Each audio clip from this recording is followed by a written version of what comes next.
भीष्म पितामह कहते हैं, व्यक्ति जब गलती से गैया का स्पर्श कर देता है और जब वो अपने पाप को भोगने के लिए नरक जाता है, तब वैतरणी के तट पर सुरभि गैया आकर के अपनी पूंछ उसको पकड़वा देती है और कहती है, ये 1000 वर्ष में पार करने वाली नदी हम तुमको क्षण भर में पार करा देंगे। और वो गैया अपनी पूंछ पकड़वा करके वैतरणी पार करा करके उसको नरक छोड़ देती है। अब नरक में 15-20 दिन, महीना, 1 महीना, जितना भी उसको भोगना है, केवल नरक का भोग भोगेगा। ये जबरदस्ती वैतरणी का भोग नहीं भोगना पड़ता, गैया को गलती से छूने से। सोचो, अगर कोई व्यक्ति नित्य मन बना करके प्रेम से, भाव से जाकर के गैया का स्पर्श करे।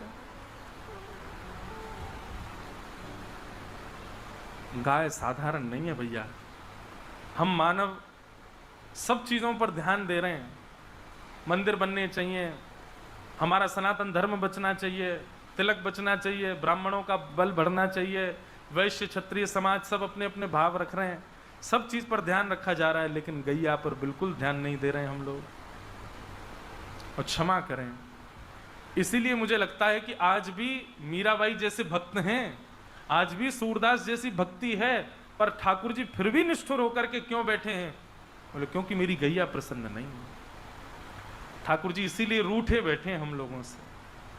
इसलिए भैया, एक बार को एक माला कम जप लो, एक बार को आप वृंदावन एक बार जाना कम कर दो, पर एक माला कम का जो समय बचता है और एक बार वृंदावन ना जाने से जो धन बचता है, उतना आप गौ सेवा में लगा दो, गैया की सेवा कर लो।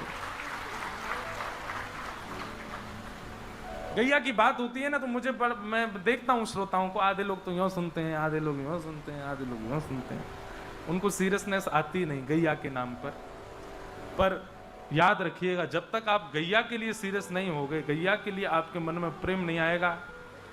ये प्रमाण है कि जिसको गाय प्रिय लगती है, समझो ठाकुर जी को वो प्रिय लगता है, और जिसको गैया प्रिय नहीं लगती ना, ठाकुर जी जैसे फिर आप जाते हो ना ठाकुर जी के आगे, तो ठाकुर जी भी फिर यूं ही सुनते हैं। जैसे आप गैया के लिए होते, वैसे ठाकुर जी आपके लिए हो जाते हैं। लेकिन जो गैया से प्रेम करने वाला जाता है, ठाकुर जी भी यूं सुनते हैं, गैया का प्रेमी आया है, मेरी गैया का प्रेमी आया है। हे गाइस, अगर आप अभी तक देख रहे हो तो दिल से थैंक यू सो मच। अगर नेक्स्ट एपिसोड मिस नहीं करना चाहते तो सब्सक्राइब करो और बेल आइकॉन दबाना मत भूलना। लाइक और कमेंट जरूर करो, आपका फीडबैक मुझे और मोटिवेट करता है। और एक बार फिर से thank you so much for watching.